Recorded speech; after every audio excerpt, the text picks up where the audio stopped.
Hello प्यारे बच्चों, फिर एक नए वीडियो में आपका स्वागत है। प्यारे बच्चों, आज के इस वीडियो सेशन में मैं आप सभी को बताने वाला हूं, यदि आप भी बिहार बोर्ड से यदि आप वर्ग 9वीं में हो और अगर आपका वार्षिक परीक्षा हो रही है, तो जैसा कि साथियों जानते हो कि आप लोग का 19 मार्च है ना को गणित का एग्ज़ाम है। ठीक है साथियों, तो बच्चों आज की इस वीडियो सेशन में मैं आपको 101% ओरिजिनल क्वेश्चन बताऊंगा और 101% गारंटी साथियों आपके एग्जाम में यही क्वेश्चन देखने को मिलेगा मैथ में। ठीक है ना, तो मैं आप लोग को यही कहूँगा कि वीडियो को पूरा पूरा देख लीजिए ताकि आप लोग एग्जाम में है ना 100% नंबर स्कोर कर पाओगे। ठीक है, तो आइए आइए साथियों, देर ना करते हम लोग आज की क्लास को फटाफट आगे बढ़ाते हैं। तो बच्चों आज का पहला क्वेश्चन आपके एग्जाम में रहेगा, विषम संख्या का व्यापक रूप जहां n कोई प्राकृतिक संख्या तो क्या होगा। तो साथियों इसका आंसर ना आपका ए जाएगा। कहोगे सर ऐसा क्यों? तो देखो, हम लोग जानते हैं कि विषम संख्या जो होता है ना वो 2 से विभाजित नहीं होता है। ठीक है ना, तो ये सब विषम संख्या है। देखो, अगर आप लोग अगर चाहो तो n का मान यहाँ पे कुछ भी दोगे ना तो ये विषम में ही आंसर आएगा। ठीक है साथियों, इसलिए इसके सही आंसर आपका क्या जाएगा, ए आंसर यहाँ पे सही चला जाएगा। ठीक है ना, अगर n का मान अगर आप मान लो 1 डालोगे है ना तो 2 में से घट के 1 हो जाएगा, 2 दूनी 4, 4 में से घटेगा तो 3 हो जाएगा। इस तरीके से यहाँ पे करेक्ट आंसर आपका ए आंसर बिल्कुल ही आपका सही चला जाएगा। तो आइए बच्चों हम लोग चलते हैं सवाल नंबर दूसरा नंबर की तरफ। तो मेरे प्यारे बच्चों देख सकते हो ये क्वेश्चन नंबर 2 आपके सामने में यहाँ पे आ गया है। निम्नलिखित में कौन परिमेय संख्या है। ठीक है ना, तो हम लोग जानते हैं जिन संख्या को p बट्टा क्यू के रूप में लिख देते हैं या जो संख्या रूट से पूरा पूरा बाहर निकल जाता है ना, हम लोग उसको क्या बोलते हैं, परिमेय संख्या। तो हम लोग जानते हैं ना 144 का वर्गमूल क्या होता है, 12 है ना, तो यही आपके आंसर बिल्कुल ही सही चले जाएंगे साथियों। तो मेरे प्यारे बच्चों दू का ना यहाँ पे ये आंसर सही चला जाएगा। अब अगला प्रश्न देखते हैं, क्वेश्चन नंबर 3। तो लिखा है बच्चों, निम्नलिखित में कौन अपरिमेय संख्या है। ठीक है ना, अपरिमेय संख्या जिसको कहेंगे जिसको हम p बटा क्यू के रूप में नहीं लिख सकते हैं यह समझिए जो रूट से पूरा पूरा बाहर नहीं निकलता है साथियों ना, हम लोग उसको क्या बोलते हैं, अपरिमेय संख्या। तो 100 का 10 हो जाता है, 400 का 20 हो जाता है, 169 का 13 हो जाता है, 10 का वर्गमूल नहीं होता है ना बच्चों। तो यहाँ पे 3 की आपके सही आंसर क्या जाएंगे, डी आंसर सही चले जाएंगे।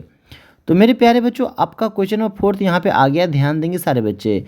p और q परिमेय संख्या है ना, और यहाँ पे कह रहा आगे कि अगर r के पावर में p है और r के पावर में है ना मतलब q है, तो क्या होगा आंसर। देखो ये भाग है, भाग में क्या होता है, पावर साथियों घटता है ना, तो r के पावर में p माइनस क्यू होगा, जो कि ऑप्शन नंबर कहाँ पे दिए हैं, सी में दिए हैं। तो जो ही बच्चे यहाँ पे 4 का ना सी कमेंट करोगे बिल्कुल ही आपका आंसर सही जाएगा।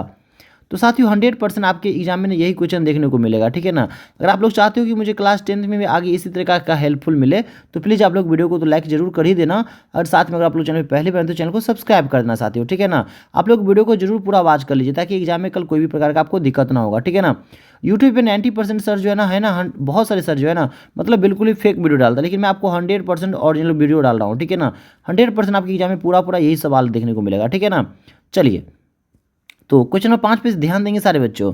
तो साथियों 5 में लिखा है 0.18 के ऊपर में रैंक है ना, और ये किसके बराबर होगा, तो हम लोग इसको सॉल्व करेंगे ना, तो 18/99 आएगा। अगर आप लोग इसको सॉल्व करोगे 9 का आंसर, तो 9 दूनी 18, 9 का 9, 9 का 9, 2/11 आ जाएगा, जो कि ऑप्शन नंबर कहाँ पे दिया, आपके बी में दिए हैं। तो आइए बच्चों हम लोग क्वेश्चन में बढ़ेंगे 6 नंबर की तरफ। तो 6 में लिखल है, अपरिमेय संख्या का दशमलव प्रसार होता है ना, तो इसका आंसर होता है अशांत है ना अनावर्ती। जबकि यहाँ पे शांत दिया काट देंगे, शांत दिया है काट देंगे ना, शांत दिया है काट देंगे, 3 में से आंसर क्या जाएगा, इनमें से कोई नहीं बच्चों। ठीक है, तो यहाँ पे 6 के ना आपके डी आंसर बिल्कुल ही सही चले जाएंगे बच्चों। आइए क्वेश्चन नंबर 7 की तरफ। तो मेरे प्यारे बच्चों क्वेश्चन नंबर 7 में देख सकते हो क्या दिया है, इसका कहता है हर का परिमेयकरण का मान क्या होगा। देखो, तो हम लोग कभी भी जो हर का परिमेयकरण करते हैं ना साथियों, नीचे वालों को पलट देते हैं। ठीक है ना, यहाँ प्लस में तो क्या हो जाएगा, यहाँ पे माइनस हो जाएगा, यहाँ पे क्या हो जाएगा, माइनस। इसी के साथ गुना करना था, इसी के साथ क्या करना था, भाग करना था, क्या आ जाएगा, √3 - 2। कहाँ पे दिया है, √3 - 2, तो कहोगे सर ऑप्शन नंबर बी में दिए हैं, तो बिल्कुल आपके सही आंसर यहाँ पे 7 के बी जाएंगे बच्चों। ठीक है, आइए क्वेश्चन नंबर 8 की तरफ। तो मेरे प्यारे बच्चों क्वेश्चन नंबर 8 में यहाँ पे देख सकते हो दिया है क्या, ए और बी धनात्मक वास्तविक संख्या है, तो ए प्लस रूट के अंदर बी, और फिर कहता है मेरे प्यारे बच्चों ए माइनस रूट के अंदर बी। ठीक है ना, इसको सॉल्व करेंगे तो क्या जाएगा, एक बार प्लस में एक बार माइनस में, तो क्या हो जाएगा, यहाँ पे ए स्क्वायर घटे बी स्क्वायर, लेकिन रूट के अंदर बी दिया है ना, तो यहाँ स्क्वायर से क्या हो जाएगा, रूट कट जाएंगे आपके, तो यहाँ पे हो जाएंगे ए स्क्वायर माइनस में बी, जो कि ऑप्शन कहाँ पे दिए, सी में। तो जो भी साथियों यहाँ पे 8 के सी बताओगे बिल्कुल ही आपका आंसर सही जाएगा। ठीक है, चलिए आइए क्वेश्चन नंबर 9 की तरफ साथियों। तो मेरे प्यारे बच्चों क्वेश्चन नंबर 9 में दिया 4 की पावर 2 और फिर दिया यहाँ पे 1/2। ठीक है ना, यही बात दिया है ना। ठीक है साथियों, तो यहाँ 2 से 2 क्या कर जाएगा, कट जाएगा, 4 की पावर में 1, यहाँ पे क्या आंसर हो जाएगा आपका 4 आंसर हो जाएगा, जो कि ऑप्शन नंबर कहाँ पे दिए बच्चों, आपके ए में दिए। ठीक है, चलिए तो बच्चों हम लोग बढ़ेंगे नेक्स्ट प्रश्न की तरफ, क्वेश्चन नंबर 10 की तरफ। तो क्वेश्चन नंबर 10 में यहाँ पे देख सकते हो 7 के पावर में 3 माइनस में और 11 के पावर में -3, तो घात सेम है ना, तो इन दोनों में गुना हो जाएगा, 7 को 11 से करेंगे 77 हो जाएगा और ये -3 ऐसे ही रहेगा। तो ऐसा ऑप्शन कहाँ पे दिया, ऑप्शन नंबर ए में दिए। तो जो भी साथी यहाँ पे 10 का ए बताओगे बिल्कुल ही उनका आंसर 100% सही चला जाएगा। तो आइए बच्चों क्वेश्चन नंबर हम लोग 10 तो देख लिए ना, हम लोग अब आएंगे 11 नंबर की तरफ। 10 के बाद 11 यहाँ पे है, 11 नंबर पहले देख लीजिए, फिर हम लोग 12 पे आएंगे। इनमें क्या आता है घात, देखिए तो यहाँ पे आई के पावर में 3 दिया ना, यही 3 आपके क्या हो जाएंगे, घात हो जाएंगे। तो साथियों यहाँ पे ना 11 के आपके सी आंसर 100% सही जाने वाले हैं। तो आइए बच्चों क्वेश्चन नंबर 12 की तरफ। तो 12 में कहता है इनमें x का गुणांक क्या होगा, तो यहाँ पे 4x दिया है ना बच्चों, तो यहाँ पे आंसर क्या हो जाएगा, x के पीछे 4 है तो यहाँ पे 4 ही आंसर होगा, जो कि ऑप्शन नंबर ए में दिया है। तो जो भी साथियों यहाँ पे 12 का ए बताओगे सभी का आंसर बिल्कुल ही सही जाएगा। तो आइए मेरे प्यारे बच्चों क्वेश्चन नंबर 13 की तरफ। तो देख सकते हो साथियों क्वेश्चन नंबर 13 में क्या कहता है, कौन सा बहुपद है ना, तो बिल्कुल ये बहुपद में होगा, रूट के अंदर x से बहुपद नहीं होगा, रूट के अंदर x से बहुपद में नहीं होगा। अगर एबीसी का संख्या बट्टा के नीचे दिया रहता है तो वही बहुपद में नहीं होता है, ठीक है साथियों। तो यहाँ पे क्या हो जाएगा, 13 का आपका ए आंसर बिल्कुल ही सही चला जाएगा। आइए क्वेश्चन नंबर 14 की तरफ। इनमें क्या आता है, ध्यान देंगे सारे बच्चे। क्वेश्चन नंबर 14 में कहता है निम्नलिखित में से कौन सा बहुपद नहीं है ना, तो बहुपद में नहीं रहता है, कौन नहीं रहता, जो रूट के अंदर रहता है ना, तो ये वाला बहुपद में नहीं होगा। तो बच्चों यहाँ पे 14 का ना आपका बी आंसर 100% क्या जाएगा साथियों, आपका सही चला जाएगा, ठीक है। आइए क्वेश्चन नंबर 14 के बाद बच्चों हम लोग देखेंगे क्वेश्चन नंबर 15, ठीक है। तो ध्यान से देखना मेरे प्यारे बच्चों, ये रहा आपका क्वेश्चन नंबर 15, ठीक है ना। इनमें कहता है रैखिक बहुपद है ना, रैखिक बहुपद बहुपद वो होते हैं ना जिनके घात में 1 होते हैं। यहाँ पे देखते हो घात में 1 है, तो यही आपका रैखिक बहुपद होगा, जो कि 15 का आपका ए में आंसर दिया, जो कि बिल्कुल ही सही आंसर दिया है। आइए क्वेश्चन नंबर 16 पे ध्यान देंगे सारे बच्चों। तो क्वेश्चन नंबर 16 में कहता है निम्नलिखित में कौन सा द्विघात बहुपद है ना, जिसके पावर में 2 रहते हैं ना, उसको हम लोग द्विघात कहते हैं। तो पावर में यहाँ पे 2 दिया, तो बच्चों यहाँ पे 16 के ना आपके ए आंसर 100% सही चले जाएंगे। आइए क्वेश्चन नंबर 17 की तरफ। कहता है पी का मान 1 रखने के लिए यहाँ 1 का क्यों करना है, यहाँ पे 6 होगा, यहाँ पे 1 को छुपा ही रहता है, और 9 यहाँ पे गुना हो जाएगा x का मान 1, यहाँ पे -2, 1 का क्यों 1, 6 का 6, 9 का 9, माइनस में 2 है ना, 6 1 7 हो जाएगा, 7 9 16, 16 में से आपको क्या करना पड़ेगा, 2 माइनस करना पड़ेगा, तो आपका 14 आएगा 14 प्लस में, जो कि आपके बी में आंसर दिए बच्चों, ठीक है। आइए क्वेश्चन नंबर 18 की तरफ। तो मेरे प्यारे बच्चों क्वेश्चन नंबर 18 में कहता है क्यों x और इतना है तो शून्य क्या होगा। देखो तो इसको हम लोग ऐसे सॉल्व कर लेंगे, 4 से 4 कट जाएगा, x इक्वल क्या हो जाएगा 1 है ना, मतलब x का वर्गमूल क्या हो जाएगा 1 हो जाएगा प्लस माइनस में, जो कि आंसर नंबर डी में दिए, ठीक है साथियों। चलिए 18 के बाद बच्चों हम लोग बढ़ेंगे क्वेश्चन नंबर 19 की तरफ। तो देख सकते हो 19 में क्या कहते हैं, x बराबर -2 रखने पे क्या होगा, इसको सॉल्व करोगे तो यहाँ पे -2 के पावर में 2 हो जाएगा, यहाँ पे 4 गुने माइनस में 2 हो जाएगा, प्लस में यहाँ पे 4 हो जाएगा, 2 का स्क्वायर 4 है ना, और यहाँ पे 4 दुनिया आपके 8 हो जाएंगे, प्लस में यहाँ पे 4 हो जाएंगे, 4 4 8, 8 में से 8 घटा दोगे तो 0, 0 कहाँ पे दिया, ऑप्शन नंबर बी में। तो बच्चों यहाँ पे 19 के ना बी आंसर आपके सही जाने वाले हैं। आइए क्वेश्चन नंबर 20 की तरफ। तो 20 में कहता है पी एक्स का मान इतना है, तो आगे आपको फाइंड करना है क्या हो जाएगा, ठीक है ना। तो हम तो यहाँ पे x -5 दे ही सकते हैं ना, और ऑलरेडी यहाँ पे माइनस में x दिए हैं, ठीक है ना। अगर माइनस में x दे तो इन दोनों का मान क्या हो जाएगा, माइनस में हो जाएगा, क्या हो जाएगा बच्चों, माइनस में हो जाएगा। एक सेकंड ऐसे करके हो जाएगा, एक सेकंड रुक जाए, मैं इसको फिर से सॉल्व कर देता हूँ। ये x -5 तो इससे होगा ना, लेकिन यहाँ पे x के पीछे माइनस दिया है ना, तो यहाँ पे माइनस से गुना करना पड़ेगा, तो ये कुछ ऐसे हो जाएंगे, ठीक है, ये ऐसे हो जाएंगे, ठीक है ना। तो यहाँ पे क्या होगा ना, इसको अगर हम लोग सॉल्व करें तो ये कट के 0 हो जाता है, ठीक है ना। एक बार मैं इसको फिर से सॉल्व कर देता हूँ। पी एक्स का मान तो x -5 देवे करोगे, और यहाँ पे माइनस में x दिया, ठीक है साथियों। तो ये ऐसे इसका आंसर 0 या -10 होगा, ठीक है ना। एक बार इसको थोड़ा देख लेना, 0 या -10 में से कोई एक आंसर आ जाएगा आपका, ठीक है। चलिए बाकी हम लोग बढ़ते नेक्स्ट क्वेश्चन की तरफ, क्वेश्चन नंबर 21 की तरफ, ठीक है। तो यहाँ पे देख सकते हो 20 के पावर में 0 दिया, किसी के पावर में 0 रहता है ना तो वो 1 के बराबर होता है, यहाँ पे भी 0 1 के बराबर होगा, ये भी 1 के बराबर होगा, 1 से 1 कट जाएगा, आंसर 1 हो जाएगा, जो कि ऑप्शन नंबर बी में दिया बच्चों, ठीक है ना। तो यहाँ पे 21 का बी हो जाएगा। आइए क्वेश्चन नंबर 22 की तरफ। तो 22 में दिया √4 का घात क्या होगा, ठीक है ना। देखो घात उसमें होता है ना जिसमें ABCD का संख्या होता है ना, चर होता है, उसमें घात होता है, इसमें कोई घात नहीं होगा, तो आंसर यहाँ पे डी होगा, 0 है ना, इनमें से कोई नहीं आंसर होगा। तो इसमें दिया है ना, इनके शून्य क्या होगा, इनके शून्य क्या होगा। देखो तो आप डायरेक्टली इनके शून्य के निकालो ना, y -2 = 0 कर लोगे ना, तो माइनस में 2 है ना, उधर जाएगा तो प्लस में, और ये 3 माइनस में उधर जाएगा तो कहाँ जाएगा बच्चों, ये भी आपके कहाँ जाएंगे, प्लस में। तो 2,3 होगा, जो कि कहाँ पे दिया है, 2,3 प्लस में ए में दिया है। तो साथियों बच्चों यहाँ पे ना 23 के आपके ए आंसर सही जाएंगे। आइए क्वेश्चन नंबर 24 पे आएंगे, आप लोग ध्यान से देखेंगे, ठीक है ना। तो यहाँ पे कहते हैं 61 का स्क्वायर -60 का स्क्वायर क्या होगा, ठीक है। तो आपको 61 का स्क्वायर करके देख लेना था क्या आएगा, ठीक है ना। इस तरीका से अगर आप लोग सॉल्व करोगे तो कुछ ऐसे आ जाएंगे आपको, ठीक है ना। पहले तो आ जाएगा आपका 37, 21 और 6 का स्क्वायर 36, मतलब 36 है ना, मतलब 100 कहेंगे तो 21 आएगा, ठीक है साथियों। तो यहाँ पे क्या जाएंगे आपके 24 के बी आंसर सही चले जाएंगे। आइए 25 नंबर पे 6x प्लस 5 का शून्य क्या होगा, सीधा बात है -5/6 होगा, ठीक है ना। तो यहाँ पे ए आंसर आपका बिल्कुल ही सही चला जाएगा। आइए 26 नंबर क्वेश्चन पे आएंगे और यहाँ पे कहता है x प्लस 1 से विभाजित किया जाए तो शेषफल क्या होगा। जहाँ जहाँ x है ना आपको वहाँ -1 डाल के देखना, अपने आप का आंसर आ जाएगा, ठीक है ना। तो यहाँ पे x की पावर 11 दिया, देख सकते हो माइनस में 1 का पावर 11 हो जाएगा, प्लस में 11 है ना। 11 बार लिखेंगे तो माइनस में 1 आएगा, प्लस में यहाँ पे 11 हो जाएगा, 11 में से 11 10 हो जाएगा, जो कि ऑप्शन नंबर सी में दिया था ना। तो बच्चों यहाँ पे सी आंसर आपका सही चला जाता है। 27 में देखिए क्या दिया है, अगर हम लोग इसको सॉल्व करेंगे तो आप लोग जानते हैं ना, यहाँ पे हो जाएगा एक्स स्क्वायर प्लस 6x और 3 3 9, ये वाला आंसर आएगा। तो यहाँ पे एक्स दे ले है 9 दे ले है, तो के मान क्या हो जाएगा 6 हो जाएगा, जो कि यहाँ पे क्या दिया सी दिया है। थोड़ा अगर मैं पूरा डिटेल्स में समझाऊंगा ना तो बच्चों वीडियो क्या हो जाएगा, थोड़ा लंबा हो जाएगा, इसलिए मैं इसको शॉर्ट में बता रहा हूँ, ठीक है। चलिए 28 नंबर पे ध्यान देना, y प्लस 2, तो b का मान क्या होगा, जहाँ जहाँ y है ना वहाँ पे माइनस में 2 रखना होगा, क्योंकि आगे में जो लगाओगे तो ये प्लस में 2 उधर जाएगा तो माइनस में चला जाएगा, ठीक है। तो यहाँ पे हम लोग लिखेंगे माइनस में 2 का होल स्क्वायर प्लस में 4, और यहाँ पे b तो इससे रहेगा, y के मान माइनस में 2 माइनस में ये 12 इससे रहेगा, 2 का स्क्वायर 4, 4 दूनी माइनस में 8 भी, माइनस में यहाँ पे हो जाएगा 12, 12 में से 4 घटाएंगे तो माइनस में 8, यहाँ पे माइनस में 8 भी, इक्वल में लगा लो 0, माइनस में 8 उधर जाएगा तो कहाँ जाएगा भाई साहब, प्लस में जाएगा, प्लस में जाएगा, 8 एक आन कट गया 1, मतलब b का मान यहाँ पे माइनस में 1 आएगा, जो कि ऑप्शन नंबर कहाँ पे दिए साथियों, बी में दिए, ठीक है। चलिए क्वेश्चन नंबर 19 पे ध्यान देंगे, है ना। तो इस सवाल को थोड़ा देर आप लोग सॉल्व कर लें, इसमें थोड़ा 1 मिनट टाइम लगेगा, तो मेरे पास टाइम नहीं, इसलिए मैं थोड़ा है ना वीडियो लंबा बन रहा है, तो मैं फास्ट में इसके बदला में अगला सवाल बता देता हूँ, ठीक है। चलिए यहाँ पे कहता है इनमें से किसको सॉल्व करेंगे तो 2 आंसर आ जाएगा जो कह रहा है, ठीक है ना। अगर हम लोग डी ऑप्शन को सॉल्व करके देखें, है ना, तो माइनस में 4 उधर जाएगा तो प्लस में, स्क्वायर हटाएंगे तो रूट चढ़ाएंगे, 4 को बोल के प्लस माइनस में 2 हो जाएगा। तो ये आंसर बिल्कुल ही आपका हो सकता है ऑप्शन नंबर डी यहाँ पे, ठीक है साथियों। आइए 30 के बाद हम लोग बढ़ेंगे 31 नंबर सवाल पे। तो 31 में अगर आप लोग को गुना करने पे 21 लाना है और घटाने पे 10 लाना है, तो माइनस में 3 7 हो जाएगा ये वाला आंसर, ठीक है। अगर आप ये लोग इसको सॉल्व करोगे तो बिल्कुल ये आंसर यहाँ पे ये आंसर सही जाएगा, ठीक है।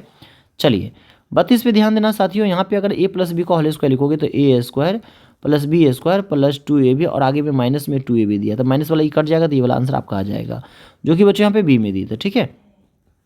चलिए 33 में ध्यान देना, इस सवाल को अगर आप लोग सॉल्व करोगे ना तो क्या आपके आंसर आ जाएंगे, ठीक है, सीधा बात है भाई। हाँ इसको सॉल्व करोगे ना तो क्या आंसर आएगा, देखो इस बहुत सीधा है भाई, एक्स को एक्स से गुना करेंगे एक्स स्क्वायर हो जाएगा, यहाँ पे सीधा बात है।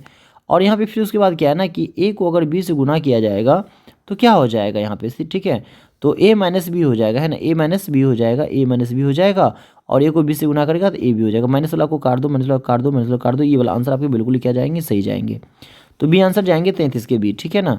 34 में ध्यान देना, एक्स माइनस वाई के होल क्यों बराबर क्या होता है, ठीक है ना। तो हम लोग जानते हैं ना इसका फॉर्मूला क्या होता है ना, A cube minus B cube minus 3 A B into A minus B. अगर आप इसको सॉल्व करोगे ना तो कुछ आंसर ऐसे आएंगे, A cube minus B cube minus में 3 ए स्क्वायर बी और प्लस 3 ए बी स्क्वायर, है ना, एक बार प्लस में आएगा बाकी सारे माइनस में रहेगा, ठीक है ना।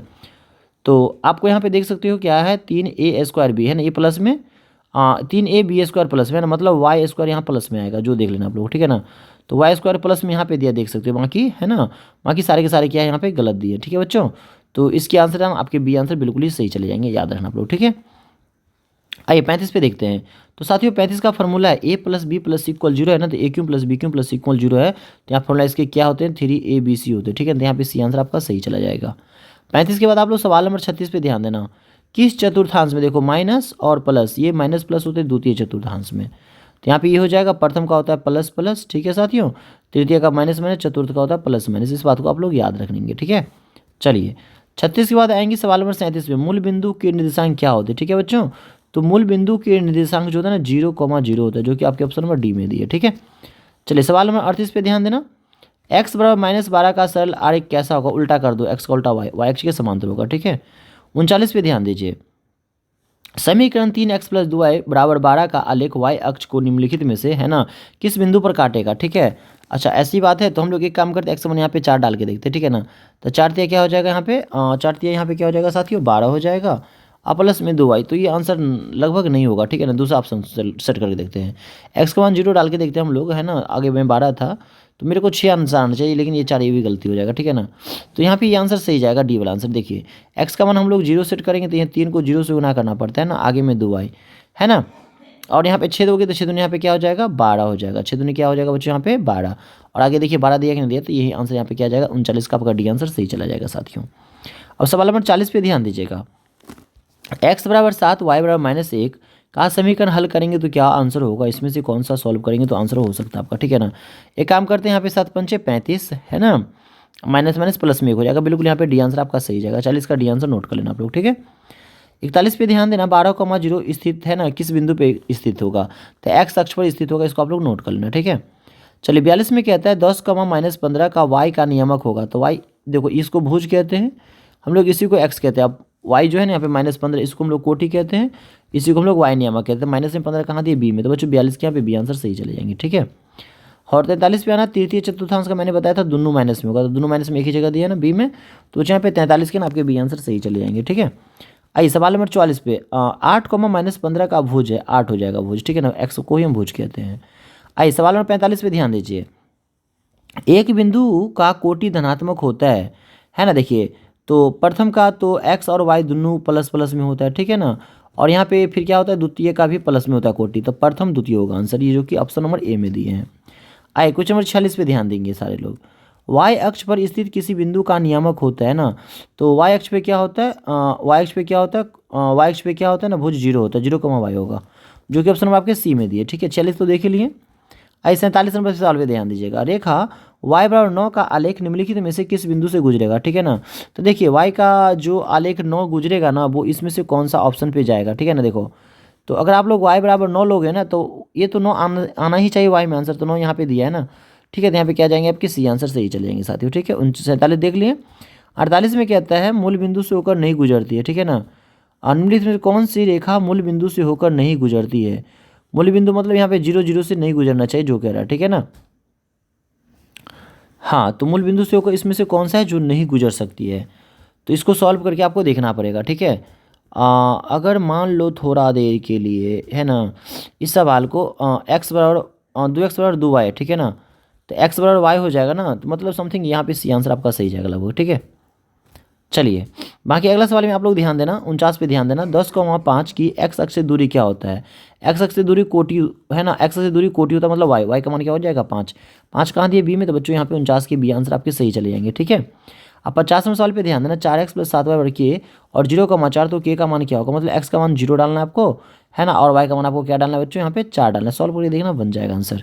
यहाँ 4 को 0 से गुना करेंगे 0 हो जाएगा, और 7 को यहाँ पे y से 4 से गुना 7 चौक 28, मतलब k इक्वल क्या हो जाएगा आपका 28, कहाँ पे दिया ऑप्शन नंबर सी में, तो बच्चों यहाँ पे ना 50 के सी आंसर आपके सही जाएंगे, ठीक है। तो बच्चों वीडियो थोड़ा लंबा बन रहा था, तो इस सवाल को बता के मैं छोड़ दूंगा, और आप लोग ना इसी चैनल पे आपको JMS डुमरी है ना, इसी चैनल पे साथियों ना इसका सब्जेक्टिव का भी वीडियो डलेगा, तो आप लोग प्लीज चैनल को सब्सक्राइब जरूर कर लेना, ठीक है ना। ए भी बराबर 126 है, 80 बराबर कितने हुआ, देखो हम लोग जानते हैं ना तीनों कोनों का योग 180 होता है, तो इतना घटा दो 126, अपने आंसर आ जाएगा। 10 से 6 क्या 4, और यहाँ पे बचेंगे 7 में से 2 गया तो 5, 54 होगा। 54 कहाँ पे दिया, ऑप्शन नंबर ए में दिए, तो बच्चों यहाँ पे ए आंसर आपका सही जाएगा, ठीक है। और बाकी आपको कल एग्जाम में ना 100 ऑब्जेक्टिव आएगा, जिसमें आपको बनाने कितने 50 से बनाना है, तो आशा करेंगे आपको 50 में 50 ऑब्जेक्टिव बन जाएगा। बात रहा सब्जेक्टिव का, तो मैं सब्जेक्ट का वीडियो बहुत ही जल्द डाल दूंगा, आप लोग प्लीज़ उस वीडियो को भी जरूर देख लेना, ठीक है ना। और बाकी चैनल को सब्सक्राइब जरूर कर लेना, ठीक है ना। अगर हूबहू 100% अगर क्वेश्चन एग्जाम में यही टकरा जाएगा, तो आप लोग जरूर एग्जाम देके आना, तो बोलना कि सर 100% आपके पूरे के पूरे क्वेश्चन टकरा गए, ठीक है ना। और आप लोग अपने दोस्तों में भी इस चैनल के बारे में जरूर बताना, ठीक है साथियों। तो फिर मिलते हैं नए वीडियो के साथ, जब तक ले दीजिए इजाज़त, बाय बाय, टेक केयर, है ना। और अंत तक देखने के लिए आप लोग को दिल से धन्यवाद, थैंक्स फॉर वाचिंग। बाकी जो लोग सब्सक्राइब नहीं किए सब्सक्राइब कर लेना, ताकि आपको आगे आने वाले टाइम में बहुत सारे फायदा मिलेंगे, ठीक है साथियों। चलिए तो आज की वीडियो को हम लोग यहीं पे समाप्त करते हैं।